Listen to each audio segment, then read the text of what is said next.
ஓம் அகர முதல எழுத்தெல்லாம் ஆதிபகவன் முதற்றே உலகு கற்றதனால் ஆய பயனின்கொல் வாலறிவன் நற்றாள் தொழார்யனின் மலர்மிசை ஏகினான் மானடி சேர்ந்தார் நிலமிசை நீடு வாழ்வார் வேண்டுதல் வேண்டாமை இலானடி சேர்ந்தார்க்கு யாண்டும் இடும்பை இல இருள் சேர் இருவினையும் சேரா இறைவன் பொருள் சேர் புகழ் புரிந்தார் மாட்டு பொறிவாயில் ஐந்தவித்தான் பொய்தீர் ஒழுக்க நெறி நின்றார் நீடு வாழ்வார் தனக்குவமை இல்லாதான் தாழ் சேர்ந்தார் கல்லால் மனக்கவலை மாற்றலரிது அறவாழி அந்தணன் தாழ் சேர்ந்தார் கல்லால் பிறவாழி நீந்தலரிது கோளில் பொறியில் குணமிலவே எண் குணத்தான் தாளை வணங்காத்தலை பிறவி பெரும் கடல் நீந்துவர் நீந்தார் இறைவனடி சேராதார். ஓம் உலக முதல்வனை வாலறிவனை மலர்மிசை ஏகியவன் தன்னை வேண்டுதல் வேண்டாமை இல்லாத இறைவனை பொறிவாயில் ஐந்தவித்தான் தன்னை தனக்குவமை இல்லாத அறவாழி அந்தணனை எண்குண இறைவனை போற்றி அமைதியான ஆனந்த ஆன்மவித்தை அருளும் ஓங்கார குருநாதர் மலர்பாதம் தலைமேற்கொள்வாம். ஓம். அனைவருக்கும் வணக்கம். திருவள்ளுவரின் திருவருளாலும் பூஜ்ய ஸ்ரீ சுவாமிஜி அவர்களுடைய குருவருளாலும் திருக்குறள் பொருட்பாலில் பொச்சாவாமை என்ற அதிகாரத்தின் கருத்துக்களை பார்த்து கொண்டிருக்கிறோம். பொச்சாப்பு அப்படின்னு சொன்னா மறதி. ஓர் அரசன் அல்லது தலைவனுக்கு இருக்க வேண்டிய மிக முக்கியமான பண்பு மறதி இல்லாமல் இருத்தல். எல்லா நேரமும் அலர்ட்டா இருக்கணும். அப்ரமத்தோ பவ அப்படின்னு வரும் நிறைய இடத்துல, கீதை எல்லாம் கூட. அதாவது எல்லா நேரமும் விழிப்புணர்வுடன் இருக்க வேண்டும். பகவத்கீதையில ஆத்மவான் பவ அப்படிங்கிற இடத்துல அர்த்தம் சொல்லும் போது ஆதிசங்கரர் அப்ரமத்தோ பவ, அப்ரமத்தோ பவன விழிப்புணர்வுடன் இரு, அலர்ட் ஆயிரு அப்படின்னு சொல்றாரு. இது ஒரு அரசன் தலைவனுக்கு மட்டும் தான், ஆனா நம்ம எல்லாருக்கும் தான். நம்ம எல்லாருமே நம்முடைய வாழ்க்கையில ஏதோ ஒரு முக்கியமான ஒரு ரோல் பிளே பண்றோம் இல்லையா? அது இல்லத்தரசியாக இருந்தாலும், ஒரு அலுவலகத்துல வேலை செய்யறவங்க யாராக இருந்தாலும் சரி, உலக பொதுமறைனா எல்லாருக்குமே ரொம்ப தேவையான மிக முக்கியமான மனித பண்புகளைத்தான் திருவள்ளுவர் சொல்லியிருக்கிறார். இதெல்லாம் யூனிவர்சல் ஹியூமன் வேல்யூஸ். இது நம்ம யாருக்கு வேணாலும் இதை அப்ளை பண்ணி பார்க்கலாம்.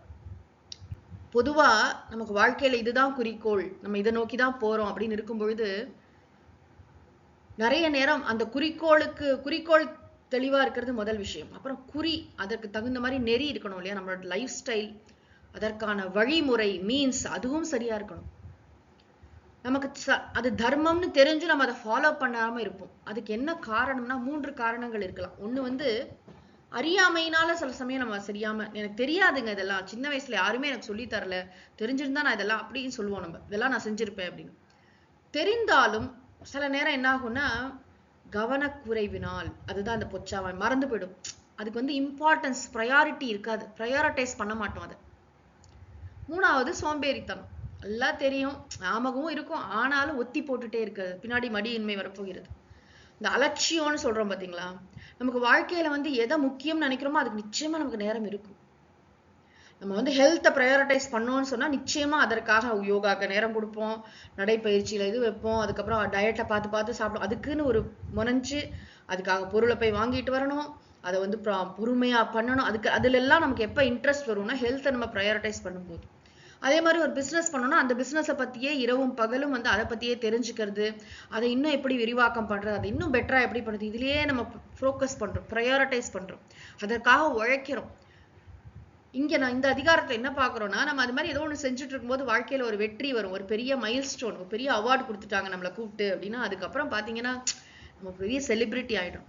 அதுக்கப்புறம் என்னன்னா இதெல்லாம் பின்தள்ளப்படும். பெரிய ஆளு அப்படின்ற ஒரு கர்வம், ஒரு மிதப்பு, அதாவது நான் பெரிய அச்சீவர் இருக்க வேண்டியதா அதெல்லாம். ஆனா நம்ம குறிக்கோள் ரொம்ப தூரம் இருக்கு. நம்ம இங்கேயே நின்னுட்டோம்னு வச்சுக்கோங்க, ஸ்டாக்னேஷன் இருக்கக்கூடாது.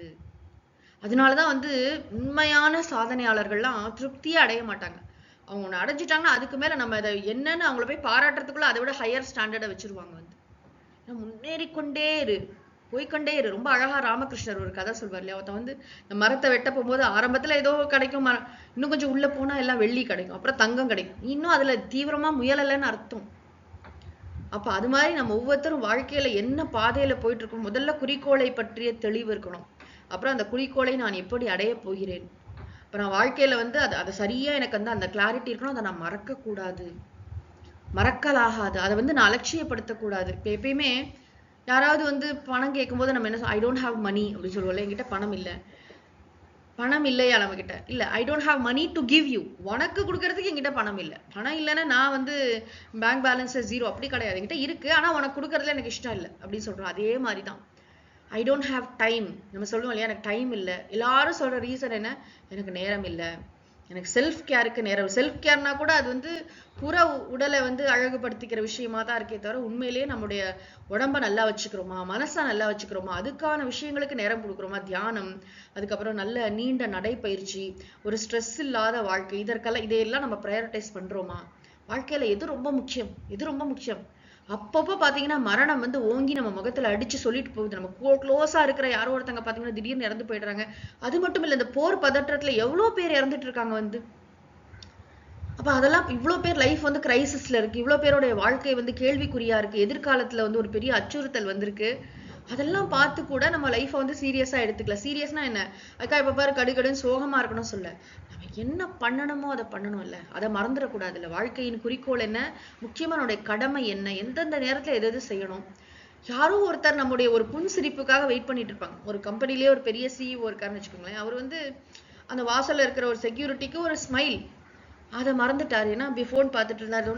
அதை வந்து அவன் எப்பயோ அந்த 2-3 மாசத்துக்கு ஒரு தடவை வரும்பொழுது அவரை பார்த்து ஸ்மைல் பண்ணது அவன் பெரிய விஷயம் இருப்பான்.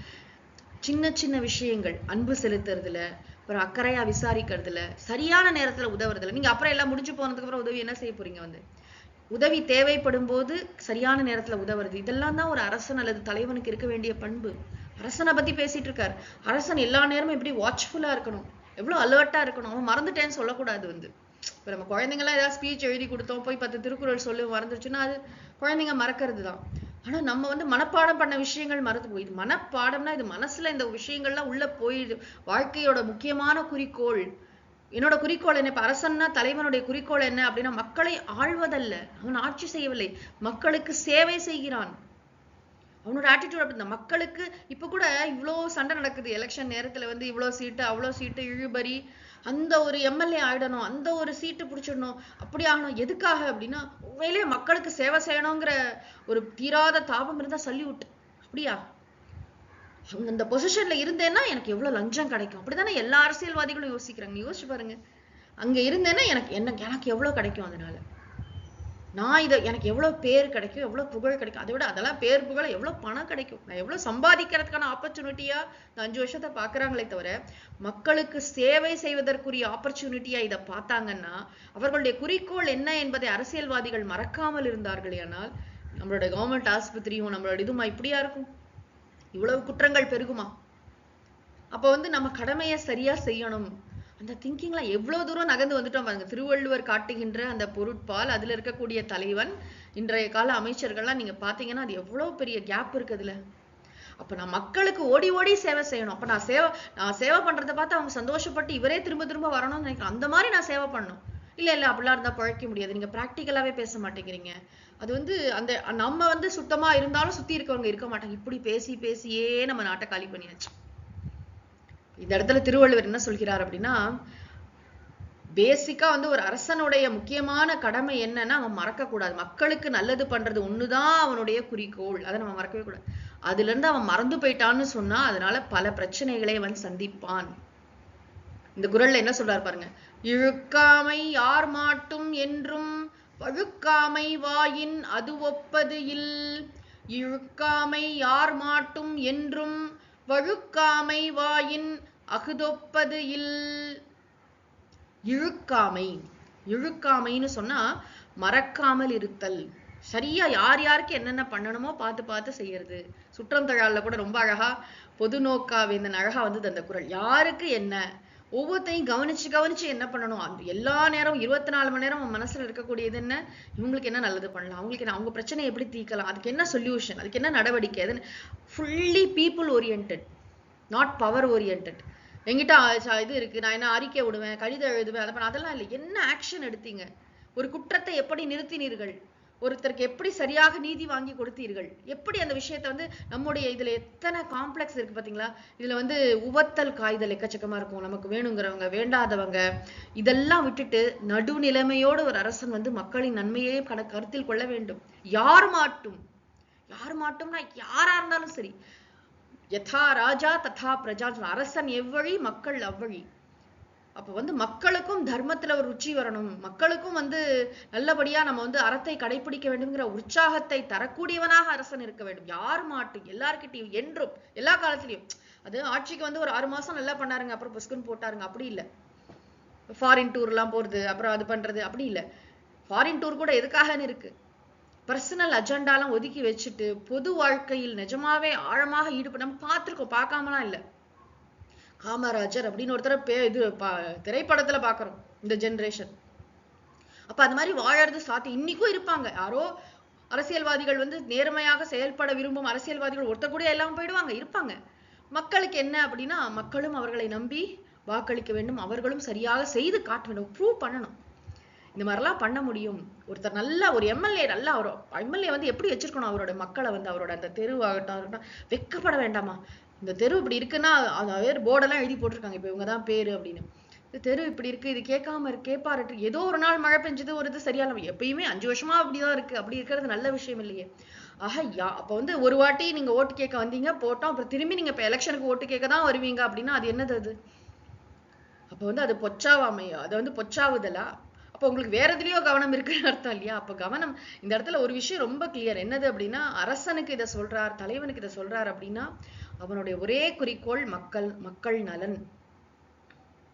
உரை செய்து காப்பாற்றும் மன்னவன் மக்களுக்கு இறை என்று வைக்கப்படும்னு சொன்னார். மக்கள் நலன் இல்லை, எல்லா நேரமும் மக்களுக்கு என்ன நல்லது பண்ணலாம், மக்களுக்கு என்ன நல்லது பண்ணலாம்னு யோசித்து கொண்டே இருக்கக்கூடிய ஒரு தலைவன். அவன் வந்து எப்படி இருப்பானா, யார் மாட்டும் என்றும் இழுக்காமை, யாருக்கிட்டையும் எந்த விஷயத்தையும் மறக்க மாட்டானா. கரெக்டா அவங்கவுங்களுக்கு செய்ய வேண்டியதை செஞ்சுட்டாரு. மறக்க மாட்டான்னு என்ன அர்த்தம், ஞாபகம் இருக்கு அப்படி இல்லை, செயல்ல தெரியும், அது செயல்ல காட்டுவான்.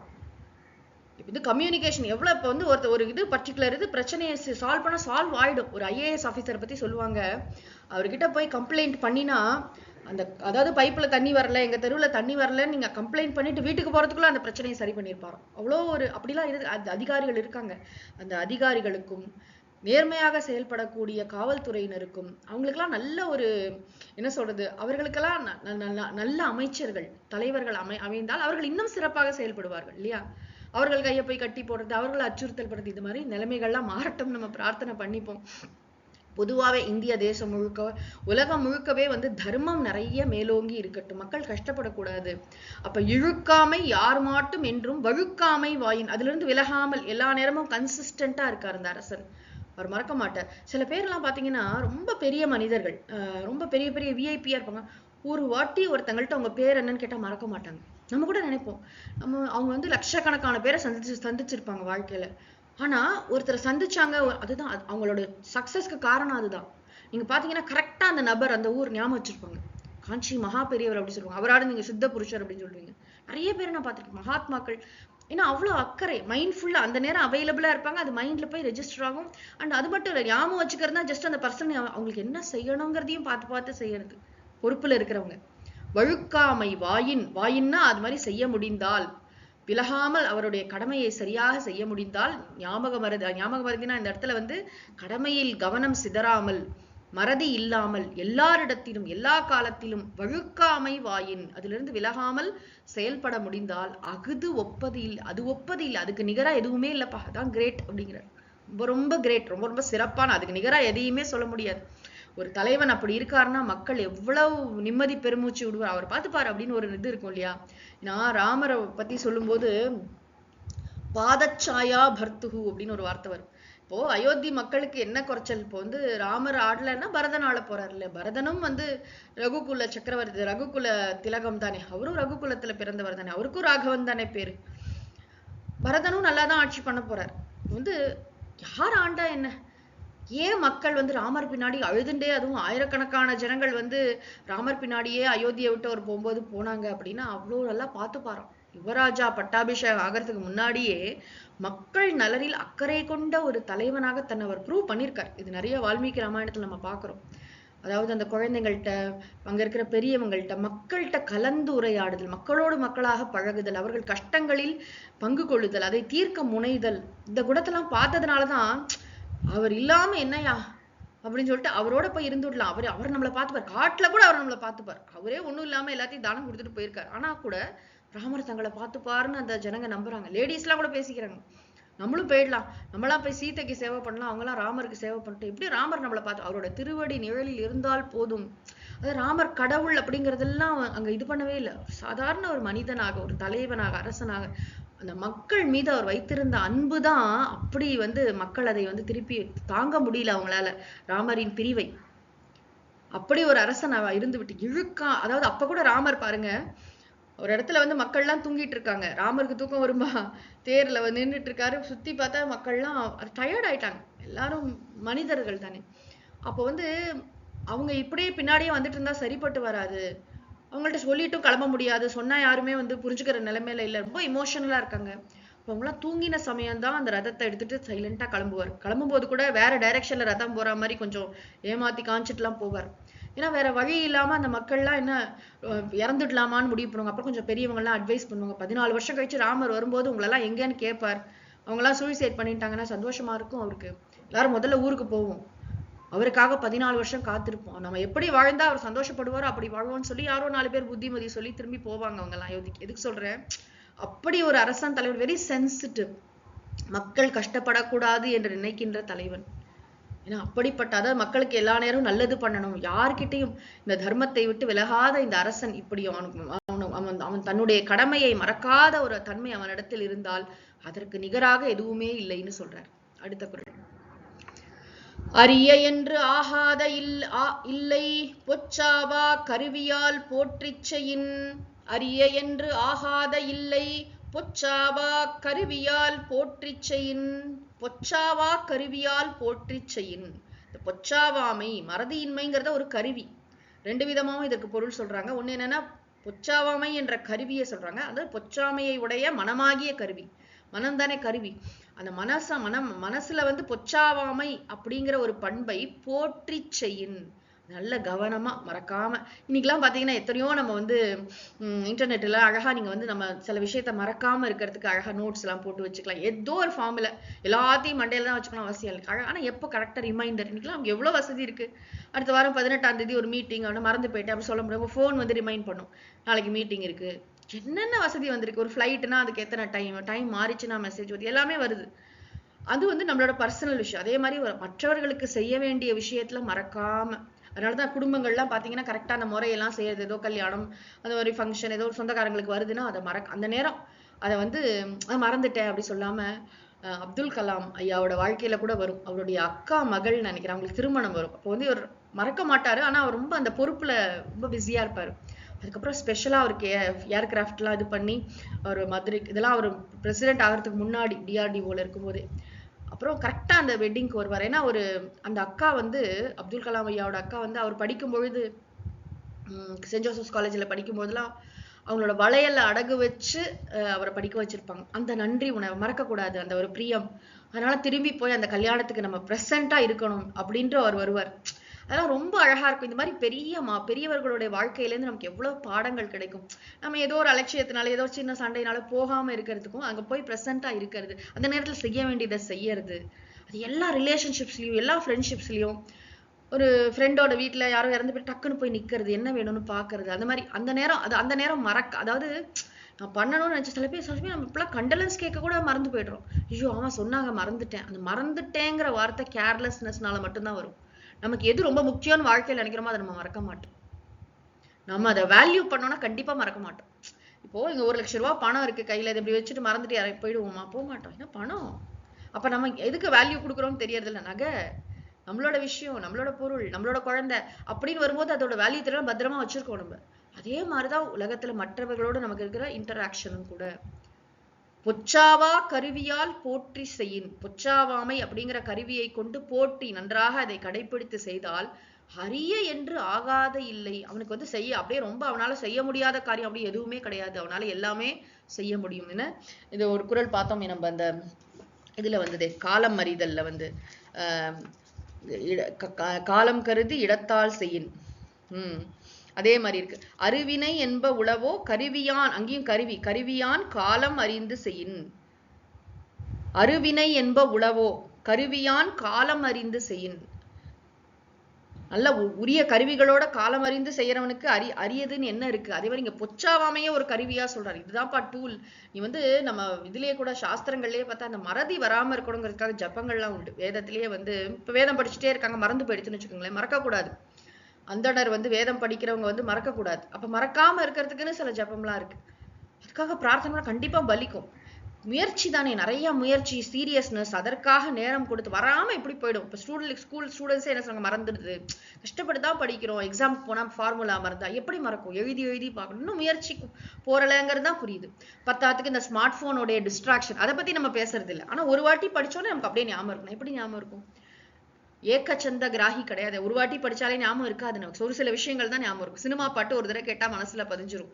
ஆனா ஒரு கெமிஸ்ட்ரி ஃபார்முலா இதுவோ ஈக்குவேஷனோ ஒரு மேக்ஸ் ஃபார்முலாவோ அது மாதிரி மனசுல பதியறது இல்லை இல்லையா? அப்ப திரும்ப திரும்ப அபியாசம் பண்ணணுங்க. அதெல்லாம் ஸ்டூடெண்ட் லெவல்ல. இந்த பொச்சாவாமை அப்படிங்கிறது எவ்வளவு ஸ்டூடெண்ட்டுக்கு எடுத்துக்கிறதா, யாருக்கு வேணாலும் நீங்க இதை அப்ளை பண்ணலாம்.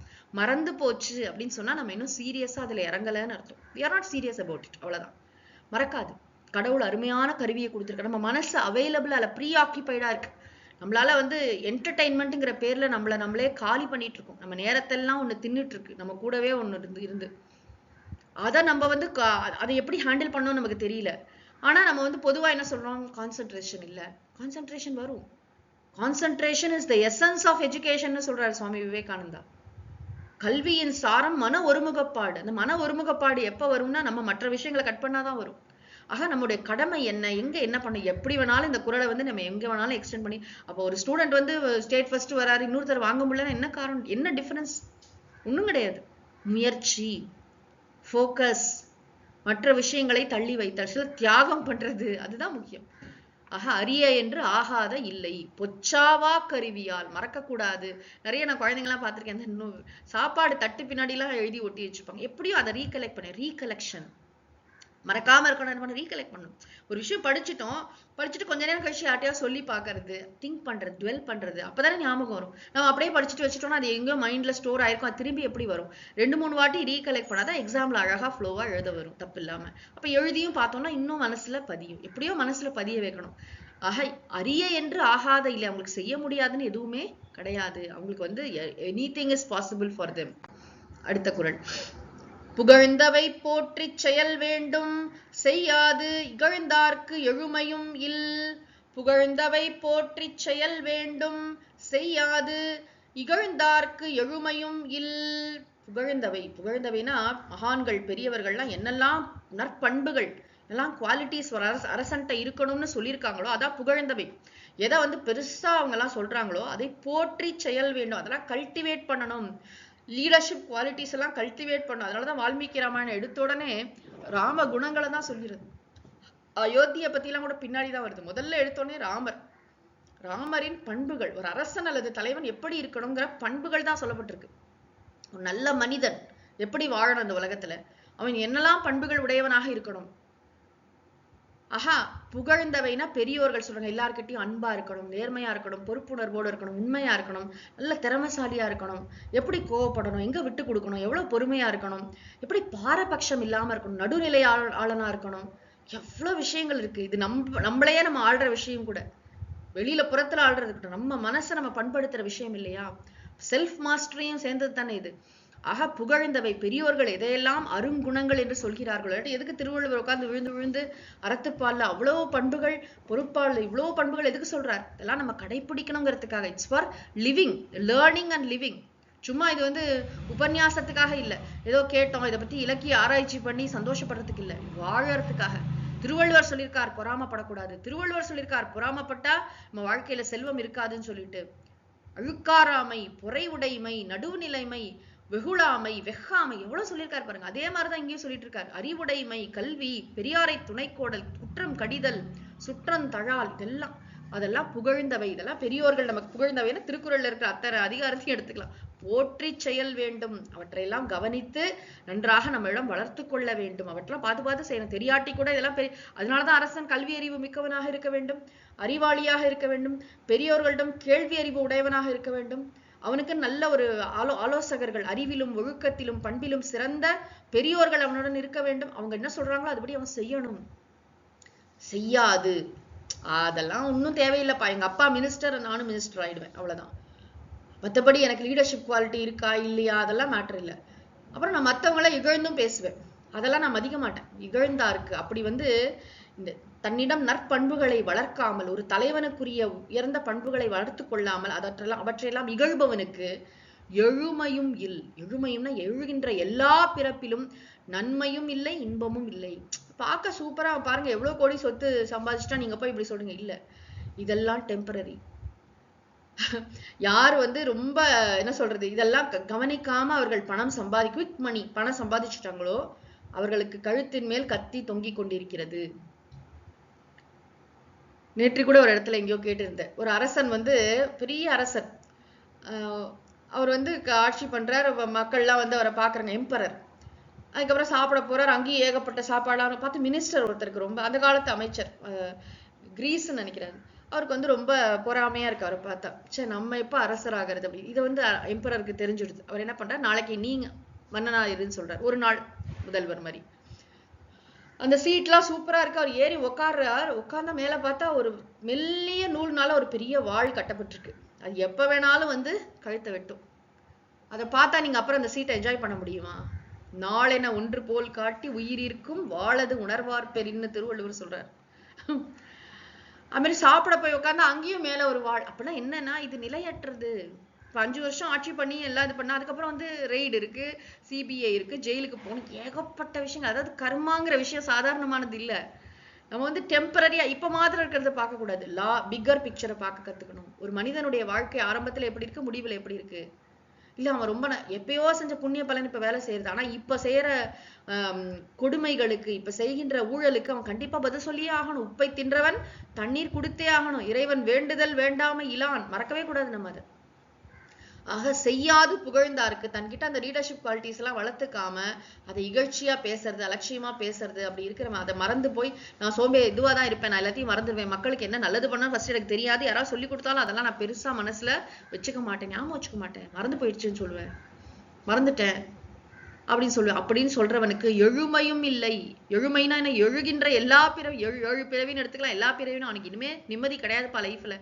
பிற்கால வாழ்க்கை நிம்மதியா இருக்காது, அதுக்கப்புறம் வரக்கூடிய பிறவிகளும் நிம்மதியாக இருக்காது. ஏன்னா மக்களுடைய துயரத்தை துடைக்கவில்லை, மக்களுடைய கஷ்டத்தை போக்கவில்லைன்னா அவன் என்ன தலைவன்? அவனுடைய செல்ஃப் குளோரிபிகேஷனுக்காக அவன் வேலை பார்க்கறானா, அவனுக்கு பணம் சுருட்டுறதுக்காக வேலை பார்க்கறானா, இல்ல மக்கள் நலனுக்காக வேலை பார்க்கறானா? மக்கள் எவ்வளவு நாள் அமைதியா இருப்பாங்க, நல்ல வேலை 5 வருஷம் வச்சாங்க அப்படின்னு நினைக்க தோன்றிடுறது இல்லையா? ஆக இதெல்லாம் நம்ம சிந்திச்சு பார்க்க வேண்டிய நாமளும் என்ன பண்ணணும், ஒவ்வொன்றையும் நீங்க பாத்தீங்கன்னா, ஒரு குடும்பத்துல ஒரு பெண் திருமணமாகி போகும், திருவள்ளுவர் எவ்வளவு அழகா சொன்னார், நற்குண நற்செய்கைகள், அதான் சொன்னார்.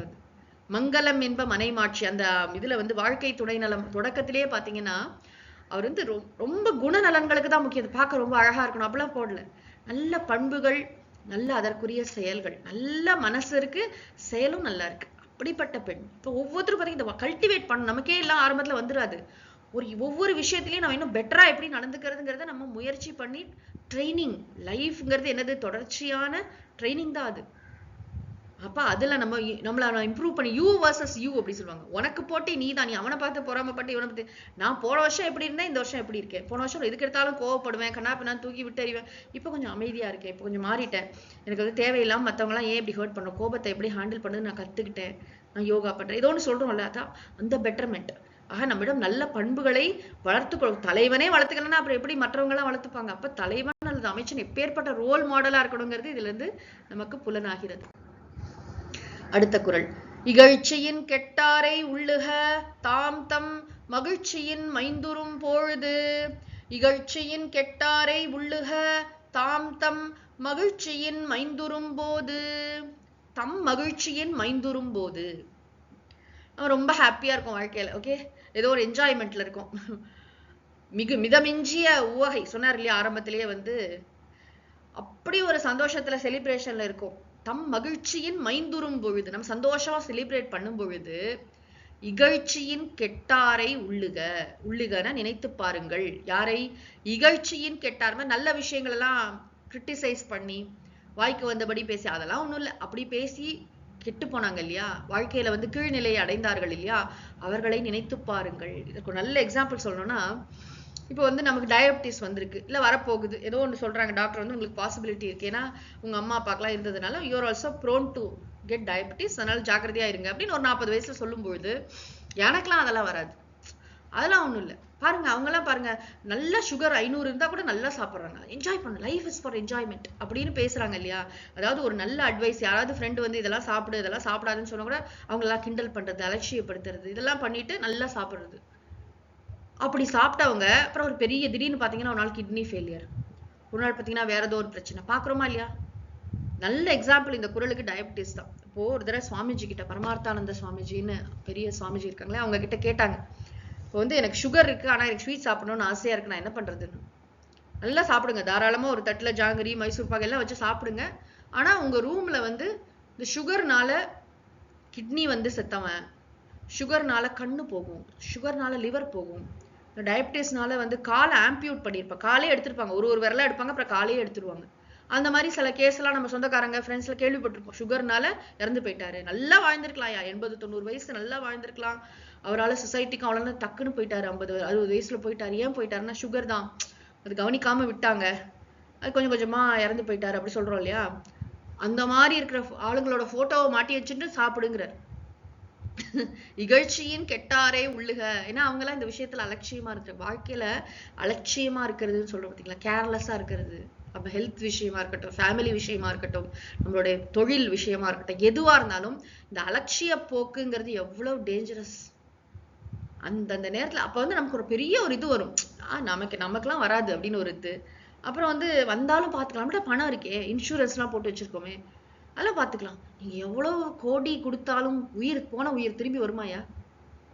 அப்படி வந்து, அதாவது இந்த உடம்ப கடவுள் எப்பேற்பட்ட ஒரு கருவியா கொடுத்துட்டு நம்ம எப்படிலாம் அதை வந்து அபியூஸ் பண்றோம், எப்படிலாம் அதை வந்து துன்புறுத்துறோம், எப்படிலாம் அதை வந்து இது பண்றோம். ஆக நீ வந்து ரொம்ப செலிப்ரேஷன் மோட்ல இருக்கும் பொழுது நினைச்சு பாரு. இப்போ சில பேர் பாத்தீங்கன்னா அக்கேஷனலி அப்படின்னு, என்னைக்காவது ஒரு நாளா, அப்பதான் தினம் ஒரு அக்கேஷன் இருக்கு, தினம் போய் சாப்பிடுறது, தினம் வந்து கல்யாண வீட்டுல சாப்பிடுறது, கோவில்லையும் பிரசாதம் சக்கரை பொங்கல் கொடுத்தாங்க, அதை கொடுத்தாங்க, இதை கொடுத்தாங்க, ஜஸ்ட் அதை பார்க்கலாமே தவிர நான் சாப்பிடக்கூடாதுன்னா சாப்பிடக்கூடாது. அந்த டிசிப்ளின் எனக்கு வேணும் இல்லையா. வந்து அந்த மகிழ்ச்சி ரொம்ப என்ஜாய்மெண்ட் போர்ட்ல இருக்கும்போது கூட இதை மறக்காதேங்கிறார். இகழ்ச்சியின் கெட்டாரை உள்ளுக. யாரு வாழ்க்கையில தர்மத்தை சரியா கடைபிடிக்கலையோ, தர்மம்னா டிசிப்ளின்டா இல்லையோ, அவங்க எப்படி வாழ்க்கையில பின்னாடி திடீர்னு ஒரு நாளைக்கு அவங்க வாழ்க்கையில ஒரு கஷ்டம் வந்து போனாங்க, குடும்பத்தை நடு ரோட்ல நிறுத்திட்டு போயிருப்பாங்க நிறைய பேர் பாத்தீங்கன்னா, அவ்வளவு கடனை வாங்கி இது பண்ணி. அதெல்லாம் நினைச்சு பாரு. நம்ம ஃப்ரெண்ட்ஸ் அண்ட் ரிலேட்டிவ்ஸ்ல நம்ம ஒவ்வொருத்தருக்கும் ஒரு 10 எக்ஸாம்பிள் தெரியும், யாரெல்லாம் வந்து உடம்ப சரியா கவனிச்சுக்காம, இது ஒரு இந்த மாதிரி எல்லாத்துலயும் இந்த மாதிரி அரசர்கள் நினைச்சுப்பாங்க, இந்த அரசன் சரியா மக்களை கவனிக்காம எல்லா நேரமும், நம்ம சினிமா எல்லாம் பார்த்திருப்போம், அந்த உத்தம புத்திரன் அந்த மாதிரி சினிமா எல்லாம் வரும், ஒரு ராஜா எப்ப பாரு குடிச்சுக்கிட்டே வந்து ஜாலியா இருந்துட்டே இருப்பாரு, மக்களுக்கு எதுவுமே அந்த மாதிரி கொடுங்கோன் அரசன்லாம் இருப்பாங்க இல்லையா. இவங்கெல்லாம் என்ன நிலைமை அடைஞ்சாங்க, யார் வாழ்ந்தார்கள் யார் வீழ்ந்தார்கள், அந்த வீழ்ந்தவர்களை நினைத்துப்பார். இகழ்ச்சியின் கெட்டாரை உள்ளுக. யாரெல்லாம் இந்த தர்மத்தை வந்து இகழ்ந்து இது மாதிரி உயர்ந்த விஷயங்களை கடைப்பிடிப்பவர்களையும் இகழ்ந்து எள்ளி நகையாடி வாழ்க்கையில் வீழ்ந்தார்களோ, வாழ்க்கையில் அவல நிலையை அடைந்தார்களோ, அவர்களை உள்ளுக நினைச்சுப்பாரு. இது வந்து சீரியஸா சொல்ற திருவள்ளுவர். தம் மகிழ்ச்சியின் மைந்துரும் போது, நீ ஹாப்பியா இருக்கும் பொழுதும், ஏன்னா இந்த பிளஷர் பெயின்ங்கிறத நம்ம 2 விஷயமாவே பாக்குறோம். நேத்திதான் அதை படிச்சேன். வாழ்க்கையில சுகம் இருக்கு, அப்படி இல்லையா, ஒரு சுகத்துக்கு பின்னாடியும் துக்கம் இருக்கு, நமக்கு தெரியல. ஒவ்வொரு இன்பம், ஒவ்வொரு சென்ஸ் பிளஷருக்கு பின்னாடியும் துன்பம். அந்த துன்ப தோஷ தரிசனம் அப்படிங்கிறது ஒரு வேல்யூ அப்படின்னு சொல்லப்பட்ட, ஒவ்வொரு இதுலயும் இருக்கிற அங்க இருக்கிற பிரச்சனை என்னங்கிறத ஆராய்ச்சி பண்ணு. அதே மாதிரிதான் இந்த இடத்துல என்ன சொல்றாரு, நீ வாழ்க்கையில வந்து இந்த எல்லாத்தையும் மறந்து ஜாலியா என்ஜாய் பண்ணிட்டு இருக்கியே, அப்ப நினைச்சு பாருப்பா, மறக்காம நினைச்சு பாரு, இந்த மாதிரி இருந்தவன்லாம் என்ன மோசமான நிலையை அடைந்தான் என்று எண்ணிப்பாருன்னு சொல்றார். கடைசி குறள். உள்ளியது எய்தல் எளிதுமன் மற்றும் தான் உள்ளியது உள்ளப்பெறின். உள்ளியது எய்தல் எளிதுமன் மற்றும் தான் உள்ளியது உள்ளப்பெறின். உள்ளியது எய்தல் எளிதுவன். உள்ளியதுன்னா மனசுல எதை நினைக்கிறோமோ எய்தல், அதை அடைதல் எளிது, ரொம்ப ஈஸி. நீ வாழ்க்கையில எதை நினைக்கிறியோ அதை சாதிக்கிறது ரொம்ப எளிது. எப்படியா எளிது? ஒரு தலைவன் எவ்வளவு பெரிய கோல் வச்சிருப்பான், எவ்வளவு பெரிய, அது எப்படி எளிதுன்னு சொல்லுங்க. எப்படின்னா, மற்றும் தன் உள்ளியது உள்ளப்பெறின். எதை நீ நினைக்கிறியோ அதை ஆழமா ஸ்ட்ராங்கா அதையே நினைச்சேனா, சீரியஸா போக்கஸ்டா, அதை தவிர வேற எதுவும் இல்லை, அதை நான் அடையாம விட மாட்டேன் அப்படின்னு அதுல ஒரு தீவிரத்தா இருக்கு இல்லையா, அந்த மாதிரி நீ தீவிரமா நினைச்சேன்னா இந்த மக்களுக்கு நல்லது பண்ணாம நான் ஓய மாட்டேன். அம்பாளுக்கே இந்த என்னது பராயணா அதுலயே இருக்கலாம், எல்லாருடைய துன்பத்தை தீக்கிறதுக்காகவே அதுதான் என்னுடைய முதல் விஷயம்னு அதை ப்ரையாரிட்டைஸ் பண்ணி கங்கணம் கட்டிட்டு இருக்கலாம். அந்த மாதிரி இதையே ஃபோக்கஸ், அதை வந்து நிச்சயமா அடைய முடியும். நம்ம அதுக்காக ரொம்ப சீரியஸா முனையறோம்னு அர்த்தம், வேற ஒண்ணும் இல்லை. உள்ளியது எய்தல் எளிது. நம்ம என்ன நினைக்கிறோம், அந்த கேஷுவல் தாட்டா, நம்ம எல்லாருமே ஸ்கூல்ல வந்து என்ன ஆக போறேன்னா டாக்டர் ஆக போறேன், இன்ஜினியர் ஆக போறேன், அந்த ஆனோமா 90% டாக்டர் தான் சொல்லுவோம் அப்பெல்லாம், அந்த காலத்துல எல்லாம் வந்து இன்ஜினியர். ஆனா சம்மந்தமே இல்லாம வேற என்னமோ ஆயிருக்கும். ஆனா இப்பயாவது வாழ்க்கையில ஏதோ ஒரு கோல் இருக்கு, என்ன குறிக்கோள்ங்கிறத முதல்ல கண்டுபிடிக்கணும். அந்த குறிக்கோளுக்கான பாதை என்ன, அந்த பாதையை விட்டு விலகாமல், அது வந்து ரொம்ப நம்மளால ஈஸியா அடையக்கூடிய குறிக்கோளா இருக்கக்கூடாது. பர்டிகுலர்லி அரசன் அது தலைவனுக்கு மக்கள் நலன் தான் குறிக்கோள். மக்களுக்கு நான் இன்னும் சிறப்பா சேவை பண்ணுவேன், நல்லா சேவை பண்ணுவேன், நல்லா தொண்டு பண்ணுவேன், அதுல அயராது நான் பாடு, அது நடக்கும். எப்படி நம்ம அதையே நினைச்சிட்டு இருக்கான் எல்லா நேரமும். அதுக்கு என்னாச்சு என்னாச்சு என்னாச்சு அப்டேட் கேட்டுட்டே இருக்கான்.